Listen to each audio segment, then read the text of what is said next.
जो स्वदेशी आंदोलन किसके विरोध में? बंगाल विभाजन। और दूसरे यहाँ चलते हैं, बंगाल विभाजन किस वर्ष हुआ? 1905 में। 1905 में बंगाल विभाजन 1905, यानी बी ऑप्शन बी हुआ।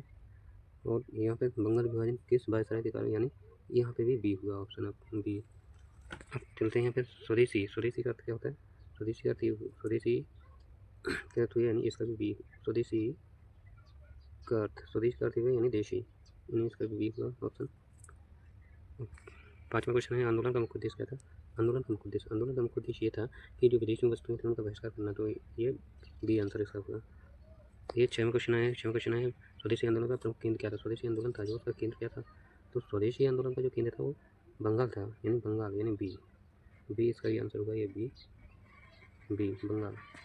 ये स्वदेशी आंदोलन के दौरान किसका बहिष्कार किया गया? यानी विदेशी वस्तुओं का बहिष्कार किया गया, तो यहाँ पे ऑप्शन नंबर इसका बी, इसको भी बी लगाइए।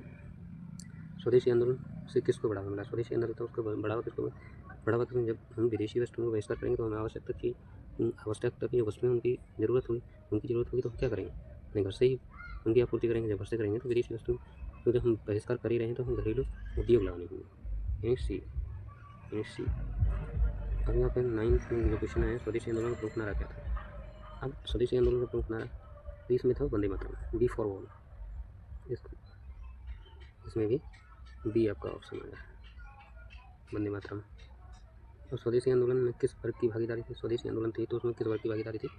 तो इसमें सबसे ज़्यादा मध्यम वर्ग, यानी सी ऑप्शन है इसका, सी ऑप्शन था इसका।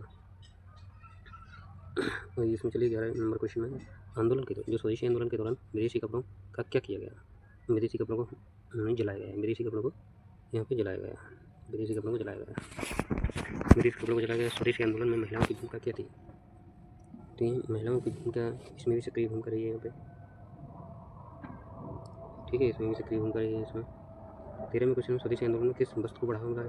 जब हमने त्याग दिया तो वही बनाएंगे, तो हम सब लोग खादी बनाएंगे, खादी वस्तुएं बनाएंगे। स्वदेशी आंदोलन किस काल में हुआ था? तो यहाँ भाई ये पुरानी बात तो है नहीं, आज़ादी के पहले है, तो ये ब्रिटिश वाले हैं, तो ब्रिटिश काल होगा यहाँ पे, ब्रिटिश काल से स्वदेशी आंदोलन का एक प्रमुख परिणाम क्या था? ये स्वदेशी आंदोलन, तो उसका परिणाम ये हुआ कि हमें भारतीय उद्योगों का विकास हुआ, इसमें स्वदेशी आंदोलन में कौन से स्कूल स्थापित हुए? या स्वदेशी आंदोलन जब उनकी शिक्षा को भी नकारा, तो यहाँ पर हमको राष्ट्रीय के बारे में, स्वदेशी आंदोलन का प्रभाव किन क्षेत्र में पड़ा? अब स्वदेशी आंदोलन केवल राजनीति में? नो, ऐसा तो है नहीं, केवल अर्थव्यवस्था में, केवल शिक्षा पर। अब इसमें क्या है? सभी पर, तो आंसर आएगा हमारा सभी पर होना चाहिए, सभी पर। स्वदेशी आंदोलन का प्रमुख तरीका क्या था? ये स्वदेशी आंदोलन, उसका प्रमुख तरीका क्या है? स्वदेशी आंदोलन का प्रमुख तरीका बहिष्कार। स्वदेशी आंदोलन का प्रमुख तरीका था हमारा बहिष्कार। स्वदेशी आंदोलन का उद्देश्य क्या था? आत्मनिर्भरता हो गया था फिर। स्वदेशी आंदोलन में किस उद्योग को बढ़ावा मिला? स्वदेशी आंदोलन था कपड़ा उद्योग। Thank you.